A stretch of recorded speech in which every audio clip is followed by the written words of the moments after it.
திருப்பூர் மாவட்டம் மூலனூர் ஒழுங்குமுறை விற்பனை கூடத்தில் ஏப்ரல் 17, 2025 வியாழக்கிழமை அன்று பருத்தி விற்பனை மறைமுக ஏலம் நடைபெற்றது. இதில் திருப்பூர், கரூர், திருச்சி, திண்டுக்கல், ஈரோடு, கோவை மாவட்டங்களை சேர்ந்த விவசாயிகள் 602 நபர்கள் பருத்தி கொண்டு வந்திருந்தனர். பருத்தியினை கொள்முதல் செய்ய திருப்பூர், திண்டுக்கல், ஈரோடு, சேலம், கோவை மாவட்டங்களை சேர்ந்த வணிகர்களும் மறைமுக ஏலத்தில் பங்கேற்றனர்.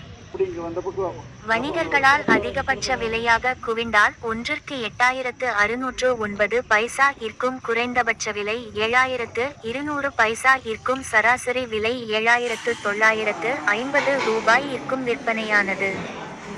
பருத்தியின் மொத்த அளவு 6054 மூட்டைகள். குவிண்டால் 1995.63 மதிப்பு 1,54,84,680 ரூபாய். ஏலத்தில் 21 வியாபாரிகள் மறைமுக ஏலத்தில் பங்கேற்றனர் என முதுநிலை செயலாளர் திருப்பூர் விற்பனைக்குழு திரு.